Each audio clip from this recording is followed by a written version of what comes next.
हिंदुओं के व्यावसायिक प्रतिष्ठानों पर जिस तरह से सुनियोजित हमले इस्लामिक कट्टरपंथी ताकतें बांग्लादेश में कर रही हैं, ये बहुत ही शर्मनाक और खतरनाक है। भारत को चौकन्ना रहना पड़ेगा और पूरी ताकत के साथ अपने अल्पसंख्यक हिंदू भाइयों के साथ पूरे देश को खड़ा होना पड़ेगा। किसी भी तरह से कोई बड़ी दुर्घटना ना हो, इसके लिए कूटनैतिक तौर पर, राजनीतिक तौर पर भारत को प्रयास करने पड़ेंगे। भारत का पक्ष और विपक्ष एक साथ इस मुद्दे पर खड़ा हुआ है और किसी भी हम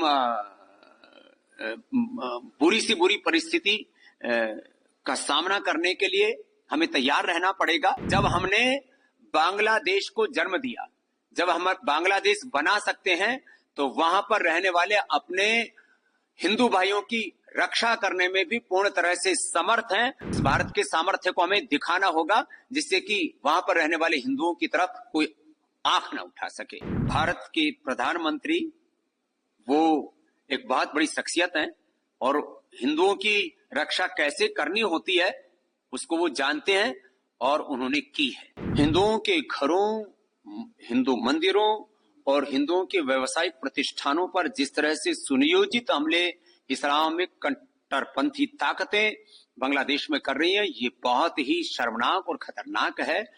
और मुझे तो आशंका है आगे वहां पर जो हमारे अल्पसंख्यक हिंदू भाई हैं, उनकी माँ बहन बेटियों की इज्जत आबरू पर बात ना आ जाए। इसके लिए भारत को चौकन्ना रहना पड़ेगा और पूरी ताकत के साथ अपने अल्पसंख्यक हिंदू भाइयों के साथ पूरे देश को खड़ा होना पड़ेगा। किसी भी तरह से कोई बड़ी दुर्घटना ना हो, इसके लिए कूटनैतिक तौर पर, राजनीतिक तौर पर भारत को प्रयास करने पड़ेंगे।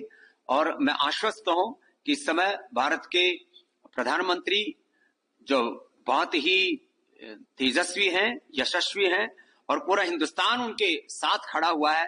पहली मर्तबा मैं देख रहा हूं बहुत वर्षों के बाद, करीब 2-3 दशकों के बाद, कि भारत का पक्ष और विपक्ष एक साथ इस मुद्दे पर खड़ा हुआ है और किसी भी हम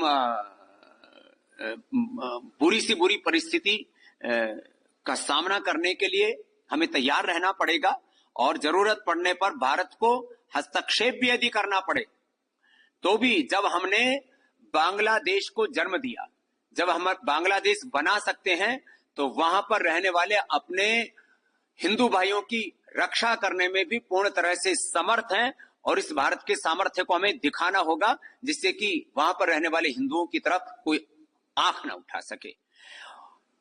और दुर्भाग्यपूर्ण तो यह है कि जिस तरह की दुर्घटना और जिस तरह का विद्रोह, बगावत बांग्लादेश में, ऐसे ही बगावत हिंदुस्तान में हो जाए। ऐसे कुछ राजनीतिक लोग, कुछ ऐसे सोशल टेररिस्ट, कुछ रिलीजियस टेररिस्ट, कुछ ऐसे यूट्यूबर्स मंसूबे पाले बैठे हैं कि भारत में भी जाति के नाम पर, आरक्षण के नाम पर, संविधान के नाम पर वर्ग भेद और अलग अलग मजहबी उन्माद ऐसे पैदा कर दिए जाए कि भारत की एकता, अखंडता और संप्रभुता खतरे में पड़ जाए और बांग्लादेश जैसी एक बगावत की स्थिति हिंदुस्तान में पैदा हो जाए। ऐसे जो मंसूबे पाल करके बैठे हैं, ऐसे जो लोग वीडियो अपलोड कर रहे हैं और देश के सड़कों से लेकर के संसद तक में जो इस तरह के विघटनकारी, जो कुत्सित प्रयास कर रहे हैं, उन लोगों को हमें सख्ती के साथ रोकना पड़ेगा।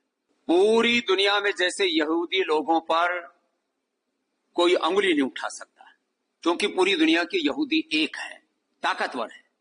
ऐसे ही पूरे हिंदुस्तान के 100 करोड़ से ज्यादा हिंदुओं को एकजुट रहना होगा और साथ ही साथ इतना ताकतवर बनना पड़ेगा। जब मुट्ठी भर यहूदी लोग ताकतवर होकर के और यूनाइट होकर के पूरी दुनिया में अपने आत्मसम्मान और स्वाभिमान की रक्षा कर सकते हैं, तो हम हिंदुओं को भी एकजुट होकर के अपने 100 करोड़ से अधिक हिंदुस्तानियों की और जो पूरी दुनिया में हमारे करोड़ों हिंदू जो अल्पसंख्यक हैं अलग अलग देशों में, वो भी करोड़ों की संख्या में, उनकी भी हमें रक्षा करने के लिए संगठित रहना पड़ेगा, प्रतिबद्ध रहना पड़ेगा और पूरी ताकत के साथ राजनीतिक तौर पर, राष्ट्रीय तौर पर और वैश्विक तौर पर उनके साथ खड़ा होना पड़ेगा। सरकार को हस्तक्षेप करना चाहिए। सरकार को यदि जरूरत होगी तो हस्तक्षेप भी करेगी, क्योंकि भारत के प्रधानमंत्री वो एक बहुत बड़ी शख्सियत हैं और हिंदुओं की रक्षा कैसे करनी होती है उसको वो जानते हैं और उन्होंने की है।